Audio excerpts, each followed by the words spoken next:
What's going on, Colts family? I'm back here for another recap. Well, kind of my first one in a long time. I haven't really talked about the Colts. Really have been just an entire NFL kind of guy. But I want to get back into the Colts. I want to get back into my roots. And then on top of that, still do the rest of the NFL. I'm not going to go crazy in depth here today. I'm just going to breeze over the game, give you my thoughts on our 38-30 win over Tennessee. So fortunately, the Colts scored a lot of points. Unfortunately, the Colts looked pretty good until around, quarter and a half left in the game, which is almost the entire game, and it shows. The Titans went on a 23-0 run. Colts were up 38-7 at one point. I was getting flashbacks to the Minnesota Vikings game, man. I mean, you remember we were up 33-0, and Kirk Cousins, Jefferson, and those guys over there, they made an incredible comeback, the biggest comeback in history, and this would have been right up there. This would have been right up there, and it almost happened. The fact that, there were only 10 seconds left in the game, and we were punting the ball away. The fact that the Titans had an opportunity there at the end is very disappointing. And the reason for that is the way Gus Bradley called the defense the last quarter and a half. Gus Bradley was calling the defense to keep the lead. He wasn't calling the defense to continue to suffocate the Titans, no. He was letting the Titans and Mason Rudolph kind of just do what they want to do, playing very soft coverage. I don't know why you're playing, kind of like a very soft coverage when you still have a quarter and a half yet left. Yeah, I get it. You're up 38-7. You have quite the lead. I still don't understand why you go into that, not really prevent defense, but you went into very soft coverage a quarter and a half before the game was officially over. I don't understand that reasoning at all. Thankfully, the Colts had a really good day rushing the football. If the Colts did not have that day running the football, the Colts don't win this football game. And there's a couple reasons for that. It's not just because of the defense. That's a big reason. Kind of combating how bad the defense was in the last couple of drives, letting the Titans get back into it. And let me, tell you a big reason why that running game was so good. It was because we had Ryan Kelly back. We played a really bad team. Well, yeah, the Titans are a really bad team, but they're also really, really bad against the run, as we saw. The Colts eclipsed their franchise record in rushing yards. It was a very strong day for the rushing game, without question. That's not debatable. We had the best game on the ground in franchise history. It's great. That's awesome. But that's kind of how we need to play if we want to win consistently. And that's just the nature of Anthony Richardson's game. That's the consequences of having Anthony Richardson as a starter. If Anthony Richardson throws the ball more than 20 times a game, your chances of winning goes down drastically. Now, if you could run as many times as you did, and run for 335 yards, it was something like that. It was absolutely incredible. Jonathan Taylor looked like the 2021 Jonathan Taylor. I mean, breaking many tackles, falling another 4 or 5, 6 yards when it's looking like he's only going to get 1 or 2. He falls forward and, fights through contact and gains another 5, 6 yards. That's powerful. Instead of a 1 or 2 yard gain, instead it's a 6 or 7 yard gain, and instead you're set up on a 2nd and 3, then a 2nd and 8. That's a pretty big difference when you're calling the rest of the plays on that down scenario, the down situation. So if 2 downs to get only 3 yards, take a shot, run it with AR. And you know what? That's what Anthony Richardson is so good at. He's so good at running. He's so good at creating in the run game. He opens things up for Jonathan Taylor. The issue is, we've seen when we can't get the run game going, we can't really get much going. When the run game isn't going, this has got to be the most inconsistent offense you could possibly see. Because there will be a drive or two when you're playing some other, teams that can stop the run really well, really good against the run. You see it.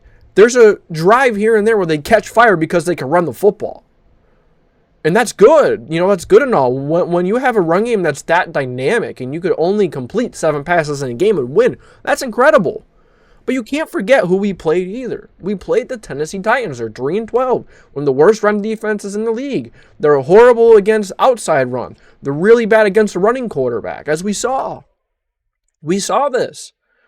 And when we play a team that can't stop the run, this is what's going to happen. But when we play a competent team a team that can stop the run, a team that can play defense, that, a defense line that's disciplined. It's going to be a long day for this offense. You cannot rely on Anthony Richardson. And, that last drive, I thought was a perfect example of how little confidence there is in Anthony Richardson throwing the football. Shane Steichen ran the football 3 times. If Shane Steichen had a quarterback that can somewhat throw the football, he would have just went for it on 4th down. Even though, it brought it down to 10 seconds. Okay, that's okay. That scenario that I just brought up was kind of ridiculous. It doesn't help my argument. But we saw how conservative the Colts were just running the football. And they were fortunate that it was working, because if it was not working, the Colts would have lost this football game. They would have never had the lead that they had. They would have never finished the game. They would have never scored as many points as they had. And that's good. It's awesome the run game was that good, but it's not sustainable. And there's going to come a point in time where we have to throw the football to win the game. And Anthony Richardson can't do that. And, this game was really weird because we usually start out playing really well in the first quarter. We're pretty bad. We were pretty bad in the first quarter. The second quarter, we really picked up. We scored what? How many points did we score in the second quarter? 24 points in the second quarter. Scored 14 in the third. What did we score in the fourth? An egg. It was an egg in the first quarter too. So we didn't start the game good. We didn't end the game good. We still won. We were fortunate because we played a very poor Titans team. If we played a team any better, we would have lost this game. And that's the thing, man. It's so inconsistent with Anthony Richardson throwing the football. I mean, typically throwing the football is always bad. That first interception was horrible. It was horrible. It was crappy. Right to the Titans player. He threw the ball late. He kind of had a wheel route open to the end zone. Seemed like he was going to get open, but he was there looking at it. He didn't see it. He was staring. I don't remember if it was Josh Downs or A.D. Mitchell. I don't remember who it was he threw to, but he just stared them down all the way. Safety. I think it might have been Amani Hooker that went and made the interception. It was Amani Hooker. It was just very, and you get one of those interceptions once every every game from Anthony Richardson. Remember the interception he threw in the red zone? We were in the red zone. I don't remember who we played. It might have been the Titans that we played. Threw it right in the end zone. Right to the Titans player, he threw it. So, awesome game on the ground. I love to see the Jonathan Taylor that we saw a couple years ago. It was great to see him playing. Great to see the offensive line getting the push that they were able to get against Jeffrey Simmons and, the caliber of the defense line the Titans had. That was good. The offense looked good because they could run the football. And Anthony Richardson didn't have to throw more than 15 times or didn't have to throw close to 20 times. His completion percentage was good in this game. It's inflated because there were so little passes attempted. There was one dropped, yes, by Josh Downs. And he threw a beautiful ball to A.D. Mitchell. He has a couple things here and there that look good. It's not enough improvement for me to go into this offseason and be like, yeah, Anthony Richardson's our guy. We're going to trust him another season, see if he can make that next step. No, if I'm the Colts, if I'm head of the Colts, I'm actively looking for our next options for our next quarterback because Anthony Richardson isn't it. Josh Downs broke a couple really nice plays. Had the really nice tiptoeing off the sideline. Titans players thought he was going to go out. Just kept running. He was in bounds, way to stick with the play. He had a couple plays like that. I think he had another one towards the end of the game where he kind of did the same thing. We have good receivers too. And a lot of people are going to bring up the fact that they're dropping a lot of passes. But let's not also forget all the circus catches that they have made because Anthony Richardson can't put on the numbers. Why don't we factor in those throws too? The receivers are still catching some of those throws, but a lot of the throws these receivers have to make, they're stopping for them. They have to reach out too much. They have to overextend.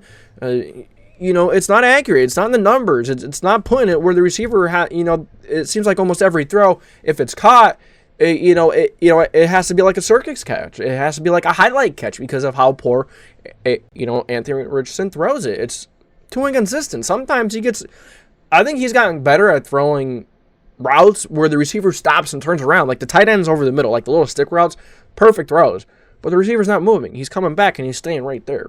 When a player's moving, when the receiver's moving, he's struggling. He's struggling. He's so struggling to read the field. He's not the future, man. He's not. 7 for 11. There were some good things we saw in this game, but you're still reminded of the very bad things. I mean, you go back to Florida, he's still the same player. But I just made a video on that, so I'm not going to keep going into Anthony Richardson. Let's talk about the rest of this team. I thought that the defensive line was pretty poor. Besides stopping the run, it seemed like they did very good against the run. Getting some pressure on Mason Rudolph, though, it was not very good. There were many times where Mason Rudolph had so much time, he just didn't get the ball away, or that's just Rudolph's nature. It takes a long time to get rid of the football. That's why he's a backup. I think he's an all right backup.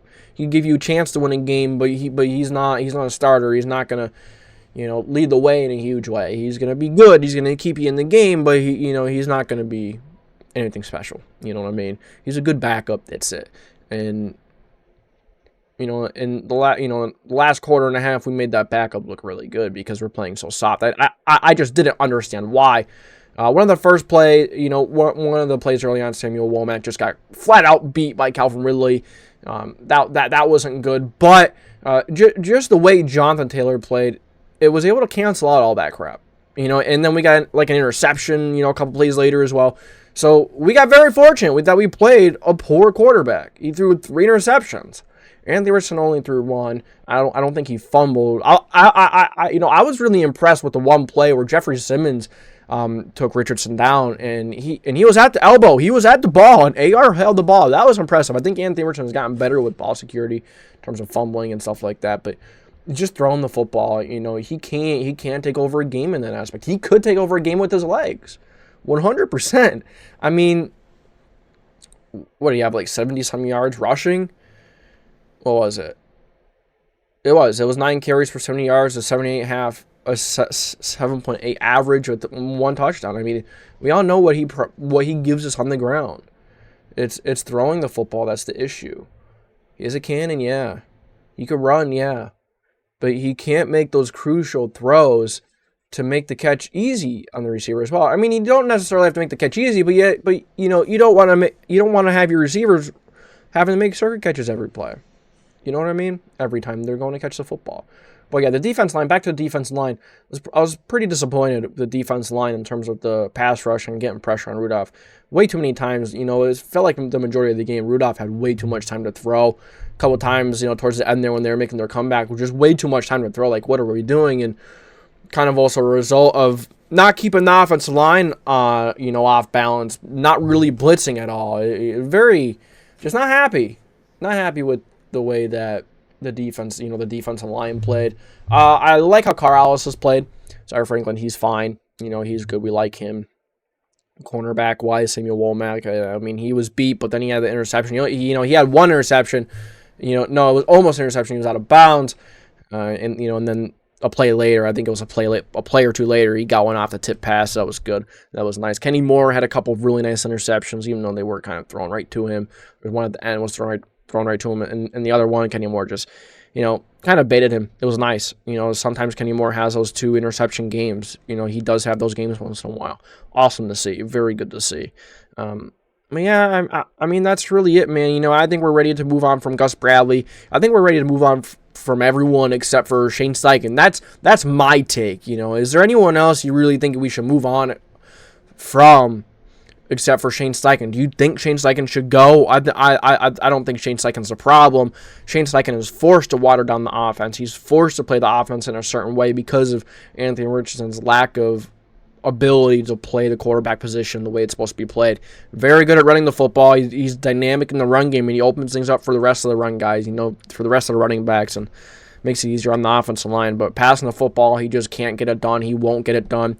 You cannot trust him on a 3rd and short, on a 4th and short, in a big game to make that throw. And, it's going to be very obvious to other football teams that, if it's a 3rd or 4th and short, it's just going to be a run because you can't trust AR. And, the offense is so watered down, very, very simple because of AR. But his running ability does make it a difficult game plan. Issue is, he just can't really throw the football. You know what I mean? Like, it makes it a difficult game plan to stop the run. But stopping the pass, it's just kind of like he overthrows or underthrows half them. He makes it hard on the receiver to catch a football. And if it's in the receiver's vicinity, the receiver has to stop or he has to dive and he falls and he loses his footing easily because, it has to be like a circus catch. So, another series I kind of want to bring up. How about, what's his name? DeForest Buckner is incredible. Buckner, Grove, they're both great. Quiddy Pay, they're all just so good in the run game. But Buckner, early in the game, beginning on the 2nd and 1, he dominated 2 reps and forced a punt himself practically almost. He blew up the center one play. In the second play, on the 2nd and 1, he blew up the center. And I don't think he sacked him. He was kind of like grabbing him as the quarterback was on the other center. He just pushed the center back on the quarterback and was like grabbing the quarterback. Rudolph got it away. And then the second one, he just walloped Rudolph. He had a straight line, came around. I think it was a stunt. He ran around the edge, and he got Rudolph on. So Buckner destroyed 2 plays right there. He's incredible, and he's older. I think he's like 30. I think Buckner's like 32 or 33, right? Let's see. Look it up real fast. 30 years old, okay. But still, 30 years old, that's typically when defensive linemen take a dip. Still looking like the good old DeForest Buckner that we have seen, the last couple years with us. So that's good. He's the engine of our defense. If he goes down, our defense practically goes down, unfortunately. I hate to say it's not a one-man crew, but he has that big of an impact on our defense, just like Jonathan Taylor could or Anthony Richardson could on the ground. But yeah, man, the Colts win 38-30. They barely survive the end of the game there. Just not a fan of the way Gus Bradley called the defense towards them, but the Colts win. They advance to 7-8. They have an opportunity here to make the playoffs. They do need lots of help, but they're still gonna fight. Just like Shane Steichen said in the post-game locker room speech. Even though they need some help, they're still gonna go out and put forth their best effort no matter what. You like that because you never know. A lot of crazy stuff happens in the league. I think the Chargers need to lose out. There's not really too much we could hope for with the Broncos because the Broncos have we lost to the Broncos. If we beat the Broncos, we're in incredible shape right now. We'd be fine. But, of course, didn't beat the Broncos, so that's really putting us in a big blunder right now. But if you look at the AFC playoff picture, okay, let's check it out real fast. I think it's the Chargers and the Broncos. And then the Ravens, we could make it over the Ravens too. That's a possibility, but the Ravens aren't going to lose out. No, the Ravens did make it, but they're actually clinched. But the Chargers and Broncos, 6 and 7 are the only 2 spots that really aren't figured out. Colts currently have a 15% chance, on the NFL website. You go to the NFL website, look at the playoff picture, the AFC playoff picture. Colts have a 15% chance. I know that the Broncos, I think they have to lose out, or the Chargers have to lose out, but maybe we could have the there's something with the Chiefs too. The last game, Chiefs might sit their starter, so that's not going to help us there. But it is what it is. I don't think we can make it over the Broncos, but the Broncos could still miss it. It's weird, man. It is, but Chargers lose out. There's a way. There is a way.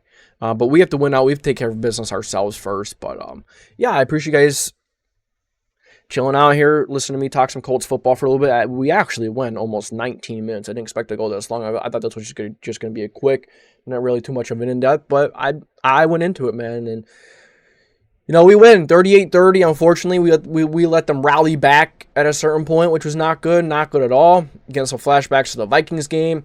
But it is what it is. We did win. We do advance to 7-8. We still, our playoff hopes they're slim, but they're still alive. We need some help, but good win for the Colts, 38-30. Go Colts. Thank you guys for watching. If you enjoy, make sure to like, subscribe, put the post notification bell on. Join, go follow the Instagram, go follow the X. Go follow all that stuff. We're everywhere, so join that stuff and stay tuned. We have a few team members coming on actually, so a few people that are going to be working with us. So I'm excited for that. So thank you guys for watching. Thank you for tuning into the JDW Sports Talk Show. If you enjoy, make sure to like, subscribe, put the post notification bell on so you don't miss any future videos. This is the JDW Sports Talk Show. We're signing off, family. Go Colts. Go football. Thank you.